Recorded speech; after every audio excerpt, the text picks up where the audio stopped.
പവിത്രം സീരിയലിന്റെ latest episode review ആണ് പറയുന്നത്. അങ്ങനെ MLA വാസവന്റെ മനസ്സ് ഒരു കൊലക്കളം പോലെ അശാന്തമായിരുന്നു. ശ്രീകാന്തിന്റെ വിശ്വസ്തനായി വിക്രം കൂടെയുള്ളത് തനിക്ക് വലിയൊരു ഭീഷണിയാണെന്ന് വാസവൻ തിരിച്ചറിഞ്ഞു. വിക്രമിനെ തകർക്കാൻ അവൻ നേരിട്ട് ആക്രമിച്ചിട്ട് കാര്യമില്ല, മറിച്ച് അവന്റെ പ്രാണനായ വേദയെ ഇല്ലാതാക്കുകയാണ് വേണ്ടതെന്ന് ആ ക്രൂരബുദ്ധി കണക്കുകൂട്ടി. ശ്രീകാന്ത് അറിയാതെ വേണം ഇത് നടപ്പിലാക്കാൻ. വിക്രം ശബരിമലക്ക് മാലയിട്ട് വ്രതമെടുത്ത് പോയി തിരികെ വരുമ്പോഴേക്കും വേദ ഈ ഭൂമിയിലുണ്ടാവരുത്. അതായിരുന്നു വാസവന്റെ തീരുമാനം. അതിനായി ശ്രീകാര്യം ശ്രീനിവാസനെക്കുറിച്ചുള്ള രഹസ്യങ്ങൾ ആയുധമാക്കി അയാൾ കരുക്കൾ നീക്കി തുടങ്ങി. ഇതേ സമയം വിക്രമിന്റെ വീട്ടിൽ പ്രതീക്ഷയുടെ ചെറിയ നാളങ്ങൾ തെളിഞ്ഞു തുടങ്ങിയിരുന്നു. അച്ചമ്മയുടെ മനസ്സ് നിറയെ പ്രാർത്ഥനകളായിരുന്നു. വിക്രം മലക്ക് പോയി വന്നാൽ പിന്നെ പഴയ വിക്രം ആവരുത്. അവനും വേദയും തമ്മിൽ ഒരു പുതിയ ജീവിതം തുടങ്ങണം. അവർക്കൊരു കുഞ്ഞുണ്ടാവണം.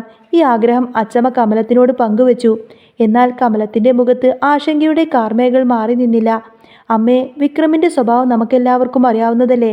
ശ്രീകാര്യം ശ്രീനിവാസനെ പോലെയുള്ളവർ അവനെ വഴിതെറ്റിക്കാൻ കൂടെയുള്ളപ്പോൾ വേദയ്ക്ക് എങ്ങനെ സമാധാനത്തോടെ ജീവിക്കാൻ കഴിയും? കമല ചോദിച്ചു. പക്ഷേ അച്ചമ്മയുടെ ആശ്വാസം ഉറച്ചതായിരുന്നു. എല്ലാം ശരിയാവും കമലേ. വിക്രമും സുധാകരനും തമ്മിലുള്ള പിണക്കങ്ങളെല്ലാം മാറി അവർ ഒന്നാകുന്ന കാലം വരും. അതോടൊപ്പം വേദയും വിക്രമും ഒന്നാവും. അത് കണ്ടിട്ടേ ഞാൻ ഇനി കണ്ണടക്കൂ.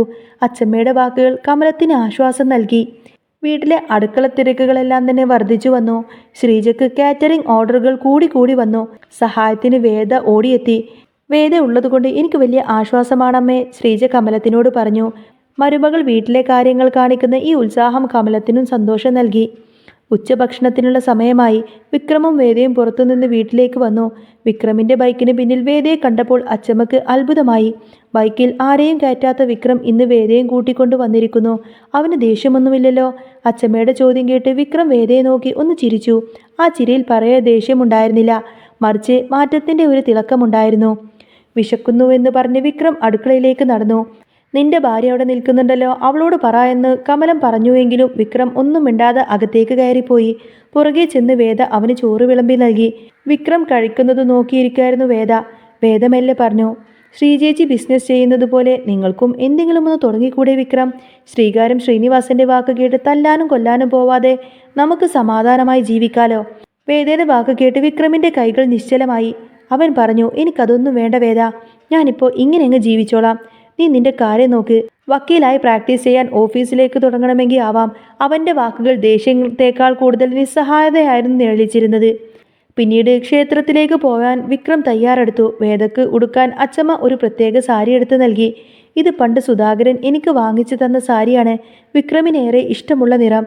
ഇതെടുത്ത് നീ വരുമ്പോൾ വിക്രമിന്റെ മനസ്സ് മാറിക്കോളും മോളെ, അച്ചമ്മ സ്നേഹത്തോടെ പറഞ്ഞു.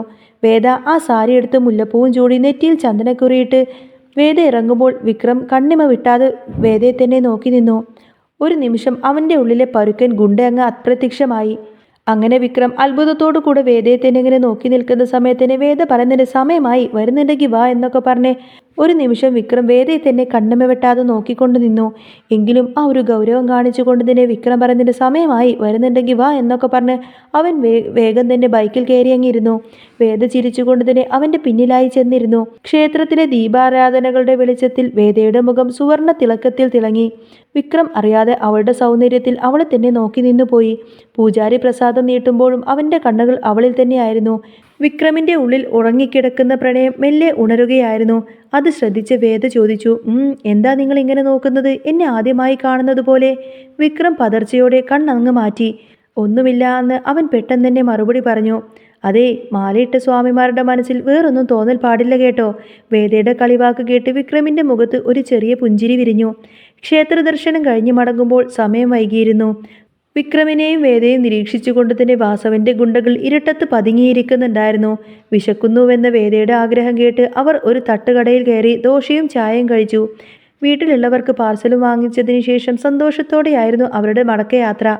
അങ്ങനെ അവർ രണ്ടുപേരും ബൈക്കിൽ കയറി റോഡിലൂടെ പോകുന്ന സമയത്തിന് പെട്ടെന്ന് പിന്നിൽ നിന്നും ഒരു ബൈക്ക് ചീറിപ്പാഞ്ഞു വന്നു. അതിലിരുന്ന ഗുണ്ടകൾ കത്തി വീശി. ലക്ഷ്യം വേദയുടെ കഴുത്തായിരുന്നു. ഒരു നിമിഷത്തെ ജാഗ്രതയിൽ വേദ തല വെട്ടിച്ചു. പക്ഷേ ആ കത്തി അവളുടെ കൈകളിൽ ആഴത്തിൽ പതിച്ചു. അമ്മേ! വേദയുടെ നിലവിളി രാത്രിയുടെ നിശബ്ദതയെ കീറി മുറിച്ചു. വിക്രം ഞെട്ടിത്തെറിച്ച് ബൈക്ക് നിർത്തി. വേദയുടെ കയ്യിൽ നിന്നും രക്തം ധാരധാരയായി ഒഴുകുന്നുണ്ടായിരുന്നു. അത് കണ്ട് വിക്രം ആകെ തകർന്നുപോയി. അവൻ്റെ കണ്ണുകളെല്ലാം നിറഞ്ഞു. വിറക്കുന്ന കൈകൾ കൊണ്ട് അവൻ സ്വന്തം മുണ്ട് കീറി അവളുടെ മുറിവൊക്കെ കെട്ടിക്കൊടുത്തു. വേദന കൊണ്ട് പൊളഞ്ഞ് ബോധരഹിതയായി അവൻ്റെ നെഞ്ചിലേക്ക് വീണിരുന്നു. വഴിയെ പോയ വാഹനങ്ങൾക്ക് നേരെ വിക്രം കൈ കാണിച്ചുവെങ്കിലും ആരും തന്നെ വണ്ടിയൊന്നും നിർത്തിയില്ല. അപ്പോഴാണ് ദൈവത്തെ പോലെ രാധ തൻ്റെ ഓട്ടോയുമായി അങ്ങോട്ടേക്ക് വന്നത്. രക്തത്തിൽ കുളിച്ച വേദയെ കണ്ട് അവൾ ആകെ ഞെട്ടിപ്പോയി. വിക്രമിൻ്റെ ഭാവം കണ്ട് രാധക്ക് കാര്യം മനസ്സിലായി. അവൾ വേഗം തന്നെ ഓട്ടോയിൽ കയറ്റി ആശുപത്രിയിലേക്ക് കൊണ്ടുപോയി. യാത്രയിലുടനീളം വിക്രം വേദയെ ചേർത്ത് പിടിച്ച് കരയുകയായിരുന്നു. എൻ്റെ വേദ, കണ്ണു തുറക്ക്, കണ്ണു തുറക്ക്. അവൻ്റെ വേദയോടുള്ള ആ ഒരു അറ്റാച്ച്മെൻറ്റ് കണ്ടിട്ട് രാധയുടെ ഹൃദയം ആകെ തകർന്നുപോയി. വിക്രം വേദയെ എത്രമാത്രം സ്നേഹിക്കുന്നുണ്ടെന്ന് ആ നിമിഷം തന്നെ രാധ തിരിച്ചറിഞ്ഞു. അവളുടെ കണ്ണുകളും നിറഞ്ഞൊഴുകി. ആശുപത്രിയിലെത്തിയതിനു ശേഷം ഡോക്ടർ വേദയെ പരിശോധിച്ചു. മുറിവ് ആഴത്തിലുള്ളതാണ് എങ്കിലും പേടിക്കാനൊന്നുമില്ലെന്ന് അവരറിയിച്ചു. പുറത്തിരുന്ന വിക്രമിനെ രാധ ആശ്വസിപ്പിക്കാൻ ശ്രമിച്ചു. നീ വിഷമിക്കാതെ വിക്രം, അവൾക്കൊരു കുഴപ്പവും വരില്ല. വിക്രം പൊട്ടിത്തെറിച്ചു. നിർത്ത് രാധേ, എനിക്ക് ഭ്രാന്ത് പിടിക്കുന്നുണ്ട്. അവൾ എൻ്റെ പെണ്ണാണ്, ഞാൻ താലി കെട്ടിയ എൻ്റെ ഭാര്യ. അവൾക്ക് എന്തെങ്കിലും പറ്റിയ സഹിക്കാനൊന്നും എന്നെ കൊണ്ട് പറ്റില്ല. വിക്രമിൻ്റെ ആ ഒരു പൊട്ടിത്തെറിച്ചിട്ടുള്ള വാക്ക് കേട്ടതോടുകൂടെ തന്നെ രാധ ആകെ സ്തംഭിച്ച് നിന്നുപോയി. അവൻ്റെ പ്രണയത്തിൻ്റെ ആഴം അവൾക്ക് മുന്നിൽ വെളിപ്പെട്ടു. ഡോക്ടർ വന്നിട്ട് വേദക്ക് ബോധം വന്നുവെന്നും കുറച്ച് ദിവസം കിടക്കണമെന്നും പറഞ്ഞു. എന്നാൽ വേദക്ക് വീട്ടിൽ പോവാനായിരുന്നു തിടക്കം. വിക്രം മാലയിട്ട് മലക്ക് പോകേണ്ട കാര്യങ്ങൾ മുടങ്ങരുത് എന്ന് അവൾക്ക് നിർബന്ധം പിടിച്ചു. അവളുടെ സ്നേഹത്തിനു മുന്നിൽ വിക്രം വഴങ്ങിക്കൊടുത്തു. തിരികെ വീട്ടിലേക്ക് എത്തിയപ്പോൾ രാധയാണ് വേദയെ താങ്ങിയിറക്കിയത്. വിക്രം വേദയെ കോരിയെടുത്ത് വീടിനുള്ളിലേക്ക് നടന്നു. അത് കണ്ടു നിന്ന രാധയുടെ മനസ്സിൽ അസൂയയും സങ്കടവും ഒരുപോലെ തന്നെ ഉണ്ടായിരുന്നു. തനിക്ക് നഷ്ടപ്പെട്ട സ്നേഹം കൺമുന്നിൽ കാണുന്ന വേദനയോടെ അവൾ അവിടെ നിന്നും മടങ്ങി. വീട്ടുകാർ വേദയുടെ അവസ്ഥ കണ്ട് ഞെട്ടി. ബൈക്കിൽ നിന്നും വീണതാണെന്ന് വേദ നുണ പറഞ്ഞുവെങ്കിലും വിക്രം സത്യം വെളിപ്പെടുത്തി. അല്ല, അവളെ ആരോ വെട്ടിയതാണ്. അത് കേട്ട് സുധാകരൻ മാഷാകെ പൊട്ടിത്തെറിച്ചു. ഇതിനെല്ലാം കാരണക്കാരൻ നീയാണ് വിക്രം. നിന്റെ ഗുണ്ടാപ്പണി കാരണം ആ പാവം പെൺകുട്ടിയാണ് അനുഭവിക്കുന്നത്. നിന്റെ കൂട്ടുകാരൻ ശ്രീനിവാസന്റെ വീട്ടിൽ നിന്നും ആരും ചെന്ന് വെട്ടുന്നില്ലല്ലോ. നീ ഗുണ്ടയായി നടക്കുന്നത് കൊണ്ടാണ് ഇത് സംഭവിക്കുന്നത്. അച്ഛന്റെ വാക്കുകൾ വിക്രമിന്റെ നെഞ്ചിലാണ് തറച്ചത്. കുറ്റബോധം കൊണ്ട് അവൻ തല കുനിച്ചു. അന്ന് രാത്രി ഏറെ വൈകി വേദയുടെ മുറിയിൽ വിക്രം ചെന്നു. അവൾ ഇതുവരെ ഉറങ്ങിയിരുന്നില്ല. എന്നെ വെറുക്കരുത് വേദ, അച്ഛൻ പറഞ്ഞതാണ് ശരി. ഞാൻ കാരണമാണ് നിനക്ക് ഈ ഗതി വന്നത്. വിക്രം വേദയുടെ മുന്നിൽ വിങ്ങി പൊട്ടിക്കൊണ്ട് പറഞ്ഞു. അന്നേരം വേദ അവനെ ആശ്വസിപ്പിച്ചു. സാരമില്ല വിക്രം, എനിക്കൊന്നും പറ്റിയില്ലല്ലോ. നിങ്ങൾ പോയി കിടന്നുറങ്ങാൻ നോക്ക്. പക്ഷേ വിക്രം അവിടെ നിന്നും പോയില്ല. അവൻ അവളുടെ അരികിൽ തന്നെ വന്നിരുന്നു. അവൻ്റെ മുഖത്ത് വല്ലാത്തൊരു ഭയം നിഴലിച്ചിരുന്നു.